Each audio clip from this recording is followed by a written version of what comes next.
WhatsApp friend, welcome back to my YouTube channel and Facebook page Joydeep blogs থেকে। সবার সবাই ভালো আছেন, তো আমিও ভালো আছি। সো সকাল সকাল ঘুম থেকে উঠেই মনে হলো যে মার ওখান থেকে একটু ঘুরে আসি। সো যেমন কথা তেমন কাজ, একটা রিক্সা উঠে রকেটে ঘুরতে চলে আসলাম ঢাকেশ্বরী মন্দিরে। পাশে দেখতে পাচ্ছি যে বড় মায়ের মন্দির, কেন্দ্রীয় পূজা মণ্ডপ। এটা হচ্ছে ঢাকেশ্বরী মূল মায়ের মন্দির। প্রতি বছর পূজা হয় এবং মায়ের প্রতিমাটা প্রতি বছর এখানে রেখে দেওয়া হয় এইভাবে।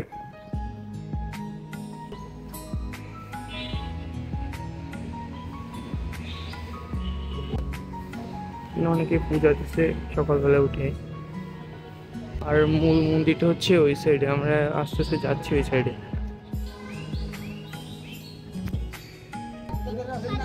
ভিতরে এই সাইডে বিভিন্ন দোকান দেখা যাচ্ছে এবং চারি সাইডে মন্দির।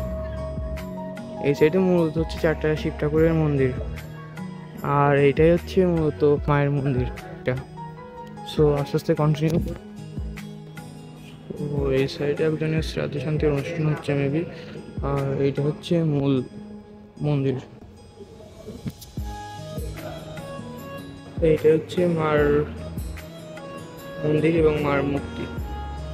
এই দুই সাইডে মূর্তি আছে।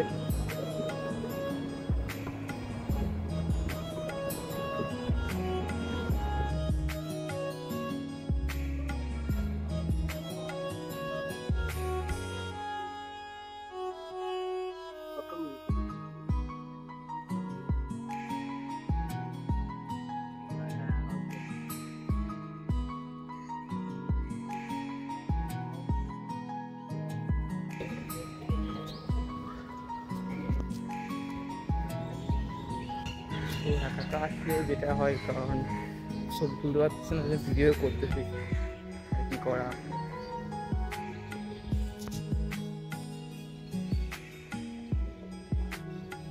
এইখানে 4টা মন্দিরটা আসলে অনেক সুন্দর লাগতেছে দেখতে।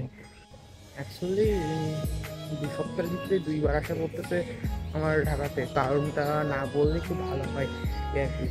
আর হচ্ছে আমি গতবার ঢাকায় আসার পরে ওই সময় অনেকগুলো ভিডিও করছি, বাট ওগুলো এডিটও করা হয়নি এবং ছাড়াও হয়নি। আর এবার এসে একটু কম ব্লগই করতেছি, কারণ ভাই ব্লগ করতে গেলে আর যে সৌন্দর্য দেখা হয় না, এই জন্য এবার ভিডিওটা কম করতেছি। এবং এই যে দেখতেছি যে আগে বাড়ি যে আসলাম ওইটার ওই ক্লিপগুলো এখনো এডিটও করে না এবং ছাড়াও কিছু করা হয় না, তো ওইগুলো এডিট করবো এবং হচ্ছে মানে এই 2 রকম এই করে তারপরে ছাড়বো। তো ঢাকা থেকে আজকে ব্যাক করতে হবে, ওই জন্য আজকে আর বেশিক্ষণ দেরি না করি, তো এখনই বেরিয়ে চলে যাচ্ছে এখান থেকে। টাটা।